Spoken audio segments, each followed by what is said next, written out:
will come to order, and without objection, the committee may recess at any point. The purpose of this field hearing is to break out of the bubble in Washington and speak to a variety of leaders who oversee those on the ground dealing with Secretary Mayorkas's crisis at our southwest border on a daily basis. And I now recognize myself for an opening statement.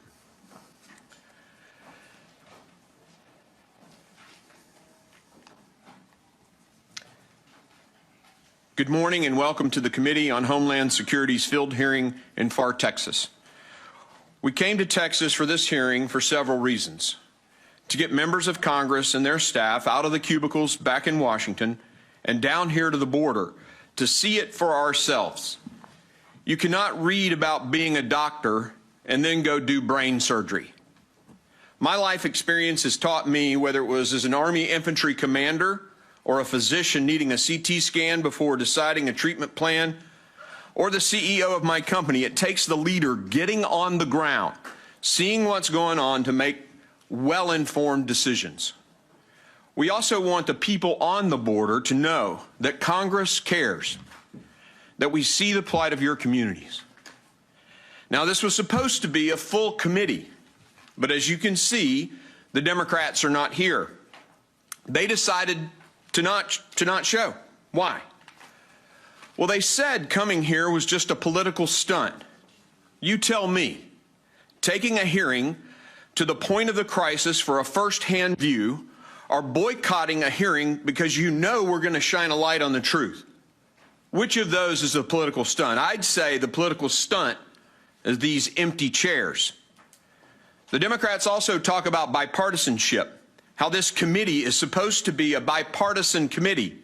I guess for them, bipartisanship is only when you agree exactly with them. To me, bipartisanship is where you sit down together and debate the issues and talk to try to find common ground and solutions. You can't have bipartisanship if the other side fails to show up for their duty. And in the Army, when someone didn't show up, we called them AWOL, or absent without leave. Their place of duty is at this hearing because it's a full hearing, and they're not here. They're AWOL. And now for the reasons why we're here. Why is this crisis happening?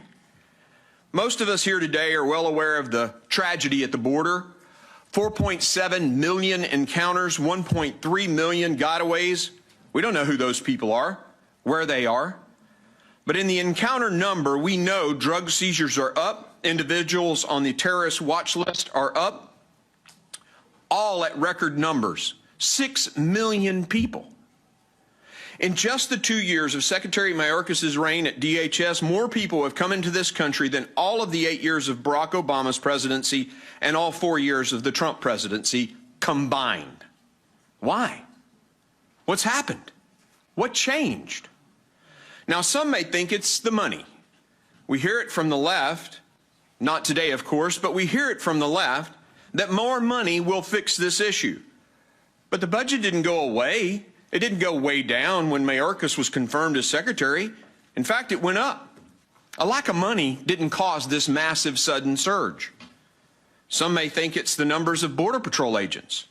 If we only had more agents sitting on the border, this wouldn't happen. Well, when Secretary Mayorkas took over, we didn't suddenly cut the ranks of the Border Patrol. They have roughly the same number as the last administration. So clearly the size of the Border Patrol is not the reason for the massive surge in people, crime, and drugs. Not that we don't need more Border Patrol agents, and not that we can't put money in certain places. Some say it's technology, the systems. Perhaps it's the wall or the absence of a wall. But in all honesty, we didn't tear any wall down between the administrations. Granted, they stopped the production, but we didn't tear the wall down. Yet the people poured across the southern border, excess of 6 million people. Why? The only thing that changed were 89 successful migration policies implemented by previous administrations. And I mean administrations, plural. Seems like the migrant protection protocols, also known as Remain in Mexico, subversion of the actual laws written by Congress which require detention, the policies working to deter crossings were offensive to this administration. the companies that actually have the ICE detention contracts, companies like CoreCivic, tell me that they actually have a capacity of 25,000 people, yet ICE is only sending them about 8,000. You'd think that during the middle of a massive surge of people, those detention beds would be at capacity. Why aren't they? They aren't detaining because Mayorkas knows that detention is deterrence. And so they're just processing people in, paroling them right away and sending them into our country. And the phone calls go back to the countries of origin, telling their friends and families, come on, the door is open. The interim final rule is a rule that Secretary Mayorkas is trying to change and actually remove the judiciary branch from the decision-making on asylum. Even though Congress passed the laws many, many years ago that said the judiciary is to be involved. Why would Secretary Mayorkas want to do away with the judiciary? Why would he want to subvert laws written by this body, the Congress? It's because they want more people to come into the country.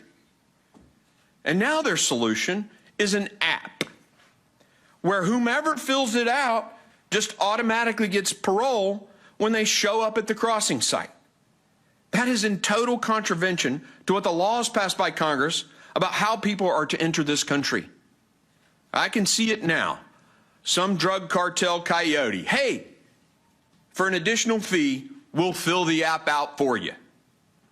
Secretary Mayorkas' budget, a detailed analysis of it shows they're not doing anything to increase Border Patrol in any significant amount or increase technology. All it does is increase the funds, and I'm talking about billions of dollars, to process and ship people all over the United States. That's where they're asking for more money. If you talk to the sector chiefs, they're going to tell you that you can't return people back to their countries because the State Department has not renegotiated the return agreements. Why would the State Department not continue those agreements? It's because they want more people coming here in mass waves. It's clear to me, in violation to the laws written by the United States Congress, passed and signed by previous presidents, this Secretary of DHS wants nothing more than to flood the country with people. And the problem with that is it's empowered the narco, human trafficking terrorist cartels. The drug cartels who just captured and killed a couple of Americans and are making billions bringing people into the United States, many of whom, once they're here, have to pay the cartels back with forced criminal labor. The cartels put out advertisements all over the world. $50,000 if you're coming from China, $30,000 if you're coming from Iran, $10,000 to $15,000 if you're coming from Central America. And then they flood those people in mass waves, just like we saw in El Paso this week, compelling the Border Patrol to focus its resources at the ports of entry. To use a military term, the cartels are neutralizing Customs and Border Patrol by forcing them to thin the lines in the rural areas. Then the fentanyl and the nefarious individuals they're trafficking into the United States come across in the rural areas. Let's look at this El Paso mass wave that attempted to come across. It required a massive response from Customs and Border Patrol, concentrating our forces in their diversionary attack. I can only imagine what they snuck around the ports of entry while those agents were blocking the mass waves of people. You should go check out what the Twitter feed actually said, or what the social media post actually said. It was from the cartels. In one sector on our border that is 30 miles long, normally 200 agents patrol that area. It's down to 7 men and women pulling 3 shifts a day to cover 30 miles. Why?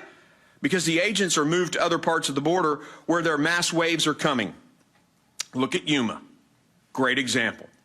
And the video cameras placed by ranchers on the border show the cartel members in camouflage outfits wearing carpet shoes and backpacks full of fentanyl, pouring into our country. And those folks aren't counted in the numbers. So why 6 million people now? Why 100,000 dead Americans to drugs like fentanyl? Why massive crime on our border cities and now throughout all cities of this country? Why is every city and every state made into a border state? Because of the decisions, because of the incompetence, and because of the dishonesty of the Department of Homeland Secretary Alejandro Mayorkas. We're here to show the American people why. We're here to find solutions to this problem, despite a president who laughed when talking about a mother who lost 2 children to fentanyl, to a secretary of DHS who seems to be okay with one sector alone, 25 to 30 Chinese nationals being released into the country with verified connections to the Chinese Communist Party and the Chinese Army. That's happening. You'd think with a situation so dire that the Democrats would at least show up for the committee hearing. It's tragic that they aren't. That's the political stunt. You'd think with so many Americans dying as fentanyl pours into our country, as the drug cartels take operational control of our border, that Secretary Mayorkas would come up with something different than an app that further incentivizes people to pour into the country. But no. The failure at the southern border is not about money. It's not about numbers of Border Patrol agents, not about technology, although all of those things are needed, and we can do more and will do more.